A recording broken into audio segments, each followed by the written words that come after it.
Pode falar, Júnior. E aí chegou a treinar numa Fiorinozinha normal lá. E claro, né, cheio de segurança envolvida, né? Se não me engano, o Vanderlei, com mais um colaborador lá, ele tem uma carteirinha, sabe, desse Conselho aí Nacional de Energia Radioativa, Energia nuclear. que permite ele, de energia nuclear, que permite ele, né, até envolvimento com isso. Eu não sei se é manipular ou condições de emergência ambiental, não sei. Provavelmente ele um fez o treinamento, se é curso uma permissão, sabe? Ele provavelmente fez o curso lá na energia nuclear, no CENEM, para poder manipular essas amostras. Com certeza sim, deve ser algo do tipo aí. Mas assim, é muito bacana, cara. Eu já vi também em unidades de mineração da Vale, um projeto que eu participei, a gente utilizava instrumentos para medição de densidade de polpa de minério. Deve ter aluno aí que trabalha com isso. Você usa também questões radioativas, né, para dimensionar a polpa, para você bombear esse minério aí, nem só água e nem só minério, né, para incrustar na tubulação e ter esse rendimento aí satisfatório. Também usa para medição de densidade em instrumentação. Isso aí. Essa é uma área que é bem perigosa. Eu sempre falo isso, né? Tem um colega meu, né? Minha turma formaram 3, né? A gente entrou, eram 30 quando a gente entrou, e nós formamos 3 na nossa turma. E tem um amigo meu que ele é o Léo, ele é lá de Angra, a família dele toda é de lá, ele é do Rio de Janeiro, né? Ele veio fazer física e depois ele voltou para lá. E ele já falava naquela época de graduação que o sonho dele era trabalhar na parada lá das usinas nucleares de Angra 1 e Angra 2, né? Que ele queria trabalhar lá com radiação, né? E de fato hoje ele trabalha lá, ele é concursado lá, né? Aí a gente era muito amigo na graduação, a gente estudava muito junto. E ele, de vez em quando, eu ligo para ele, ele me liga, né? Aí ele me pergunta, e aí, Rizão, você tá bem e tal? Eu falei, pô, eu tô bem, mas eu tô preocupado com você, você não morreu ainda não, já tem 3 pernas, já tem 2 cabeças, como é que tá aí? Mas a gente se dá muito bem e ele trabalha com isso aí. É algo que ele ganha bem para isso, mas eu já falei para ele que eu não tenho vontade nenhuma. E sobram vagas lá para trabalhar com isso aí, para físico que quer ir para lá para trabalhar com energia nuclear, sobra vaga. Só que eu, particularmente, eu quero distância, não pretendo. Ô Riso, eu sou muito a favor de fazer uma visita técnica lá em Angra. Porque se você for olhar a termoelétrica, você encontra perto, em qualquer lugar. Já uma nuclear já é mais difícil, é um conhecimento diferente. Seria bem interessante a gente fazer uma visita lá, né? Não sei se tem como, né? Não sei se tem visita lá. Com a próxima vez que eu conversar com ele, eu vou perguntar para ele: tem visita aí para levar a faculdade, para levar os alunos? Os caras querem tomar banho nessa água radioativa de vocês aí. Eu vou falar com ele. Então, vamos continuar aqui. Aqui está, né, a radiação. Partícula alfa, uma folhinha de papel segura. Partícula beta, nosso corpo segura. Radiação X, nosso corpo não segura. Só o aço, o metal vai segurar. Radiação gama passa por tudo. Partícula de nêutron é ainda mais energética, passa por tudo também. Então aqui tem a ver com a radiação, com a intensidade, com a energia de cada fóton desse, né? Todas essas partículas, na verdade, são fótons de energia. E aí está mostrando aí. Então, por exemplo, algo relativamente comum é que o pessoal acha que raio-x ultrapassa qualquer coisa, né? Esses dias estava vendo aí que tem um amigo meu que é médico e ele fez um implante ele quebrou o braço e um colega dele fez um implante ósseo nele lá com um metal lá, uma liga metálica lá, ele falou qual. Aí por incrível que pareça, a prótese, ela veio, ela veio, ela veio frágil.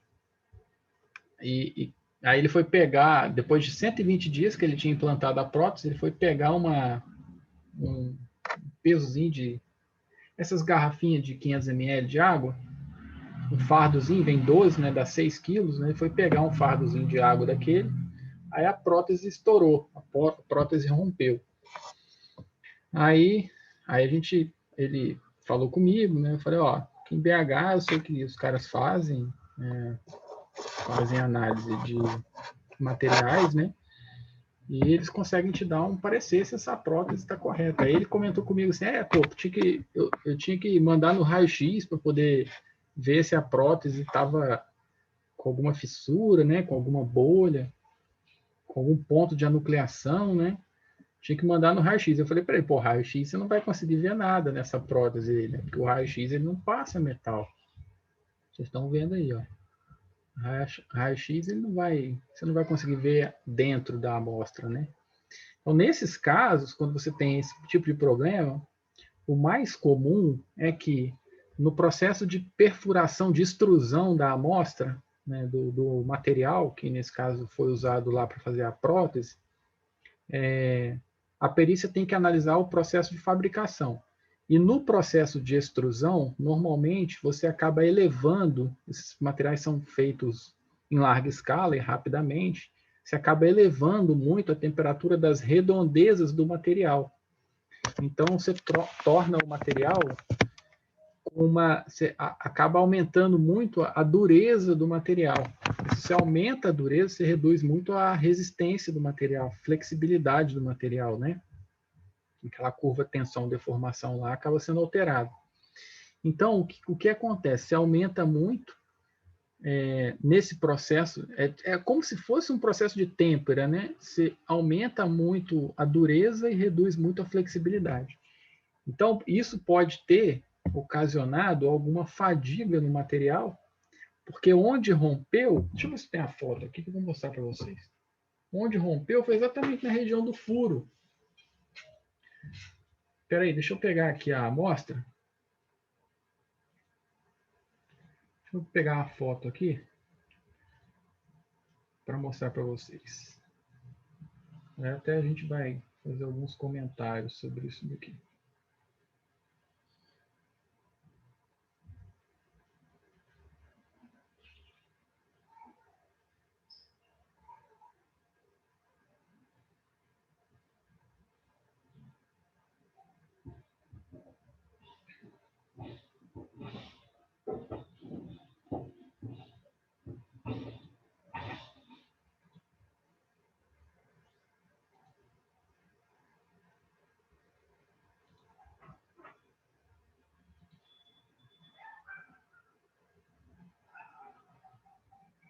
Espera aí que meu computador está todo travado aqui.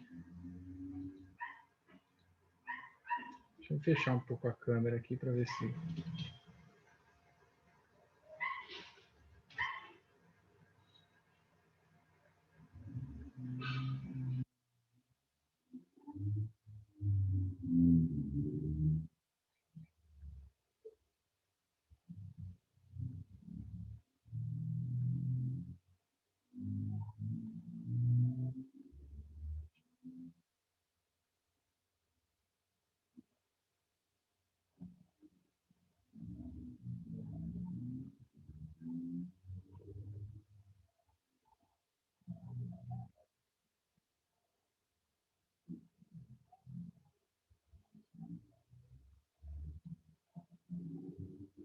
Espera aí, pessoal.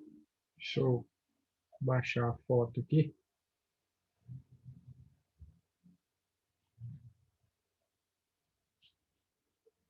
Para mostrar onde foi a fratura do material.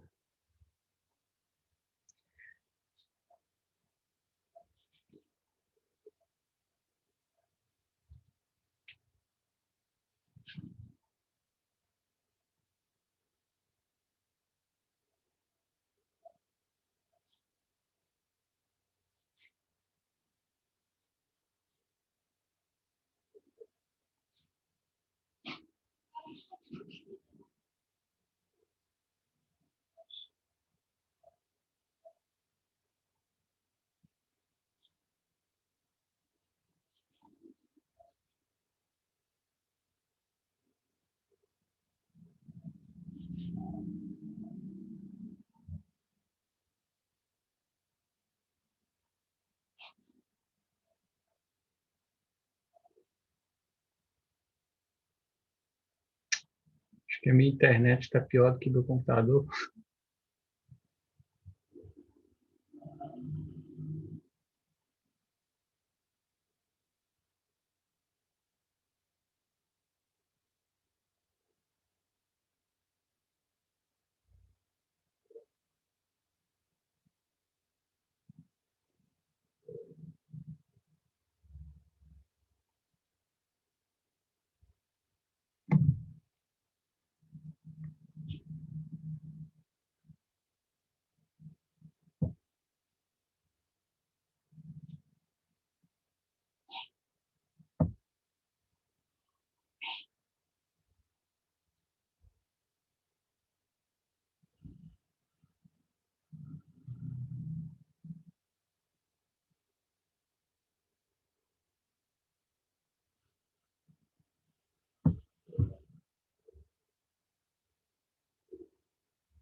Deixa eu colocar aqui.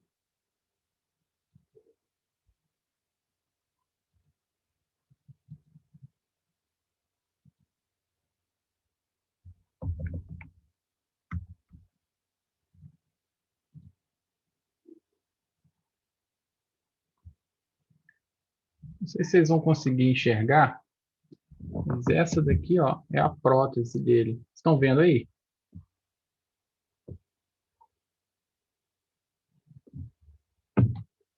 Tô vendo.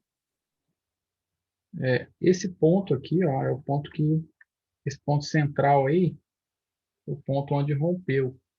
Você observa aí, por exemplo, que de fato é o ponto mais frágil, né, onde você tem primeiro o meio da, da prótese, que é bem no centro dela. Então, é ali onde você tem as maiores tensões internas, porque você tem tração, às vezes, de um lado e do outro. Então, as maiores tensões internas, as maiores tensões normais internas ocorrem, de fato, ali no meio. E para você ver se essa amostra aí, se esse material aí, de fato, é um material que está mal trabalhado, não tem como você usar radiação X. Vocês viram lá que o raio-x não, ele não penetra no metal, né? Então, a maneira que você tem para poder analisar isso daí é você levar num laboratório que tem um microscópio eletrônico, né? Algo desse tipo, e analisar as regiões próximas onde você pode encontrar algumas bolhas de ar, né, algumas imperfeições na estrutura cristalina. Deixa eu mostrar uma outra foto para vocês. Essa é uma foto que eu não sei se vocês vão conseguir ver, mas mostra aonde rompeu, como é que ele está rugoso. Ele me mandou essa foto aí, não sei se dá para ver. Mas de fato está bem rugoso essa região aí, né? Essa rugosidade, você consegue ver ela a fundo num microscópio eletrônico. Então, estão vendo aí?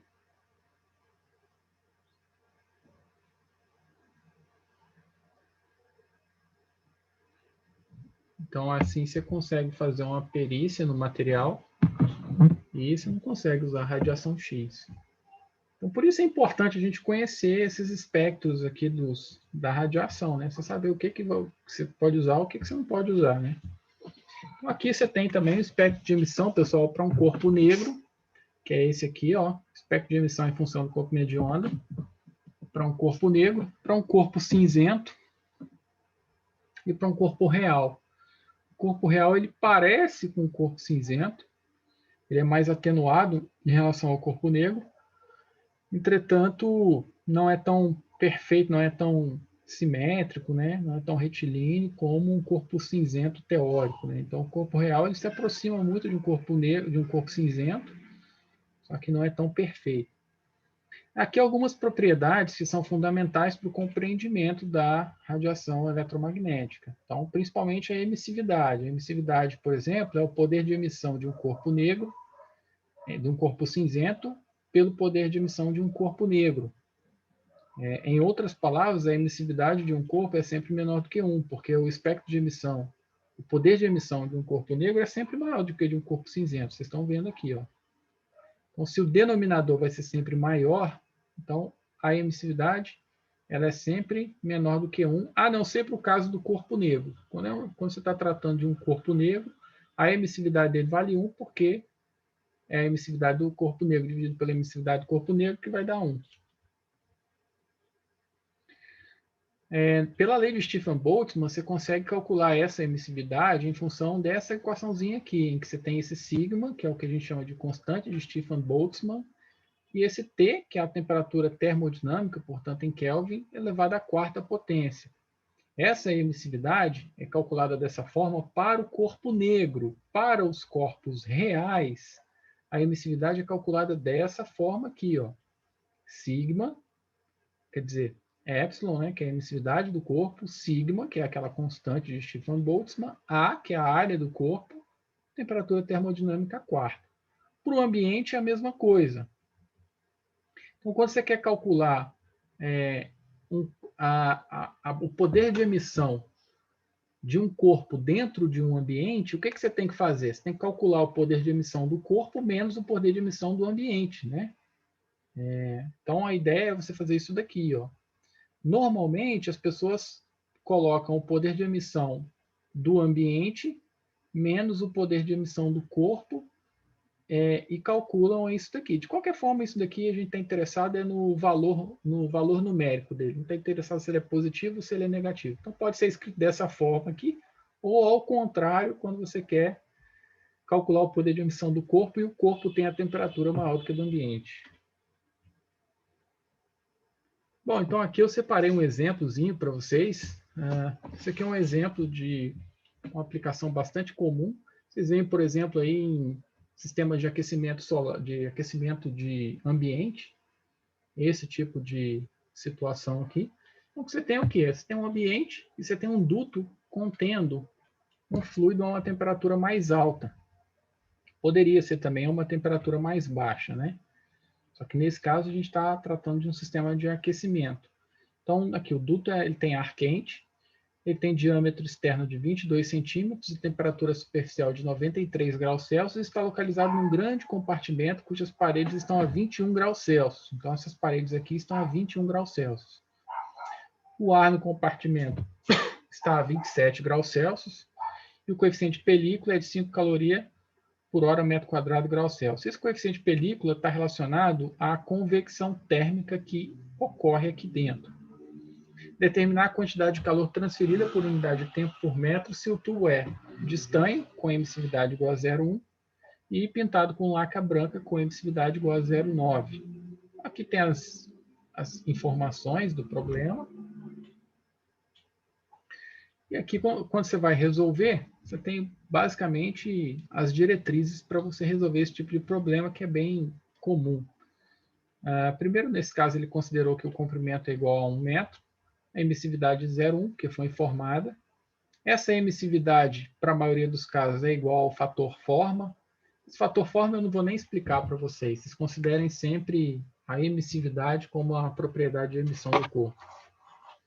Porque em 99,9%, o fator forma, que é a condição macro, ele pode ser reduzido a essa emissividade. Só não vai poder ser reduzido a essa emissividade quando você tem um corpo dentro de uma dimensão diminuta. Mas na maioria das vezes isso não ocorre. E quando ocorre, a aproximação para a condição de fator forma igual a emissividade, ela é muito interessante. Então, você pode resolver dessa forma. O fluxo de calor é composto de duas parcelas, o calor de radiação e o calor de convecção. Aqui está errado, aqui é convecção. Porque ele falou lá que tem o coeficiente de película, né, que é característico da convecção. Na convecção, aqui está errado. A equação de transferência de calor é HA delta T. H é o coeficiente de película. Então, H, que é o coeficiente de película, a área Nesse caso é um duto, né? Então, você tem um cilindro, basicamente. Então, a área do cilindro, 2πr vezes o comprimento. E aqui o ΔT, que é a temperatura. Nesse caso, pode ser em graus Celsius, porque o ΔT em graus Celsius e o ΔT em Kelvin é o mesmo. E você chega nesse valor aqui. Aqui o fluxo de calor por radiação, sigma A, fator forma, que é igual a emissividade, está aqui, ó. Temperatura a quarta menos a temperatura do ar a quarta. Então está aqui. Quando você faz isso aqui, essa constante sigma é 4,88 vezes 10 a menos 8. Está informado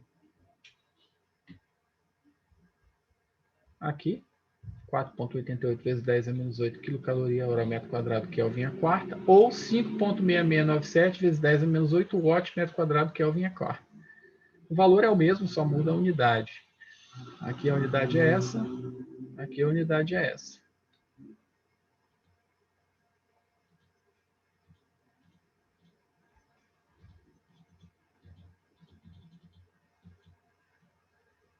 Então, quando você resolve, você vai ter que transformar isso daqui para Kelvin, e a temperatura em Kelvin é 366, né? Porque você vai fazer 93 mais 273. Aqui, 21 mais 273. E aqui, 294. Transformou para Kelvin, você chega nesse fluxo de calor aqui. 35 quilocaloria a hora para cada metro de tubo. O fluxo de calor total vai ser o fluxo de calor da radiação mais da convecção, está aqui. 263,1 quilocaloria a hora por metro de tubo. Na letra B, ele pergunta o seguinte: quando o tubo é pintado com laca branca, ele muda a emissividade do tubo e ele quer o novo fluxo de calor. Então, nesse caso, só vai mudar o quê? O calor por radiação, porque agora a emissividade é 0,9. Então, você refaz o cálculo e aí soma com o que você já tinha da radiação, da convecção. E aí você vai obter esse valor aqui. Então, você observa que, conforme você aumenta a emissividade, aumentou aqui para 0,9. Aumentou a emissividade, aumentou o fluxo de calor por radiação. Então, a emissividade é a principal propriedade de emissão de radiação para um corpo. Aqui um outro exemplo, um corpo negro a temperatura de 2000 Kelvin irradia na razão de 9,07 vezes 10 a quinta watt metro quadrado. Determine a sua radiação a 4000 Kelvin. Um problema muito típico, você tem uma condição que você consegue medir e você quer estimar a condição de emitância dele em outra temperatura. Basicamente, nesse caso é um corpo negro, então você vai usar a lei de Stefan-Boltzmann, sigma T a quarta. Aí você faz, ó, o poder de emissão é sigma T a quarta. Aqui é constante, né? Então você faz o quê? Você põe poder de emissão dividido por T a quarta é igual a sigma. Então isso aqui vai ser constante para qualquer ponto do corpo. Então I1, T1 a quarta é igual a I2, T2 a quarta. Essa é a condição de igualdade para qualquer condição, porque isso, os dois casos aqui é igual a essa constante aqui que não vai mudar. Então na condição 1 você tem esse poder de emissão, que está aqui, a temperatura que está aqui, que vai ser igual ao poder de emissão que você quer, a temperatura nesse novo ponto aqui. Resolvendo esse problema, você tem 1,45 vezes 10 a 7 watt por metro quadrado. Então, para qualquer temperatura, conhecendo a irradiância desse corpo, você consegue estimar a irradiância dele lá em qualquer outra temperatura. Está aí. Eu separei esse exercício aqui, ó, um problemazinho bem trivial. Suponha que uma pessoa sem roupa esteja em um quarto com temperatura igual a 20 graus Celsius, a temperatura da pele dessa pessoa é 37, e assumindo que a emissividade da pele é 0,9, e que uma pessoa possui uma área superficial média de 1,5 metro quadrado, te deu basicamente todas as informações possíveis. Ele pediu na letra A qual a taxa de perda de calor dessa pessoa por radiação térmica. Na letra B, qual o calor perdido pelo corpo dessa pessoa em um período de 10 minutos. Basicamente, você vai calcular o fluxo de calor no item A, e no item B, você calculou, por exemplo, lá por hora, você vai fazer para quanto que é essa perda para 10 minutos. Ou se você calculou por segundo, você vai saber, você vai calcular quanto que é para cada 10 minutos e responder o item B. A resposta está aqui. E basicamente a aula de hoje é isso daí, pessoal. Vou mandar esses slides aqui para vocês. Alguém tem alguma dúvida? Quer fazer algum comentário? Pessoal, por mim, tranquilo. Boa noite aí, obrigado. Boa noite, pessoal. Pessoal, então semana que vem a gente não tem aula, tem a semana lá da engenharia lá. E na outra semana a gente volta com as apresentações dos seminários. Boa noite para todos.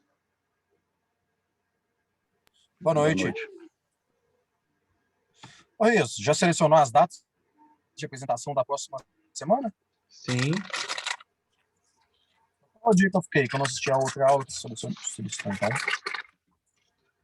Dia 9 de junho. Óbvio, ok. Anota aí. Obrigado. Beleza, Eudes?